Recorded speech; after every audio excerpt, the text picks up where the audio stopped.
కాశ్మీర్లో యాసిన్ మాలిక్ అనేవాడు ఒకడు ఉన్నాడు. వాడికి సంబంధించినటువంటి ఒక తీవ్రవాద సంస్థ ఉంది. ఆ తీవ్రవాద సంస్థ తరపున వాడు ఏళ్ల తరబడి వ్యవహారం నడుపుతూ వచ్చాడు. జమ్మూ కాశ్మీర్ లిబరేషన్ ఫ్రంట్ అనేటువంటి పేరుతో, జేకేఎల్ఎఫ్ పేరుతో వాడు చేసుకొచ్చినటువంటి ఘాతుకాలు, వందల మందిని ప్రాణాలు తీసినటువంటి ఘటనలు ఉన్నాయి. హిందువులు ఊచకోత కోసిన ఘటనలు ఉన్నాయి. వాడిని అరెస్ట్ చేసింది మోడీ సర్కార్ ఆ మధ్యన. ఈ ఆర్టికల్ 370-35 రద్దుకి ముందు సందర్భంలో అరెస్ట్ చేసింది, ఆయన జైల్లో పెట్టింది. తీవ్రవాద అభియోగం కింద పెట్టింది. వాడేమంటాడు, నేను తీవ్రవాదిని కాదు అని చెప్తూ భారతదేశంలో ప్రధానమంత్రులుగా ఉన్నటువంటి 7 నాతో చర్చలు జరిపారు కాబట్టి నేను తీవ్రవాదిని కాదు అంటాడు. ఎందుకు జరిపారు వాడితో చర్చలు? ఇదేమన్నా సినిమా యాక్టర్నా, ఇండస్ట్రియలిస్ట్ అనినా, వ్యాపారవేత్త అనినా చర్చలు జరపడానికి? ఇప్పుడు తీవ్రవాది అనినే కదా.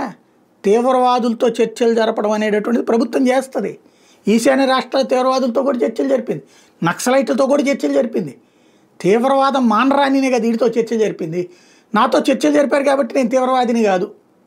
భలే వితండవాదం, భలే విచిత్రవాదం తీవ్ర మీదకి తీసుకొచ్చాడు అనమాట.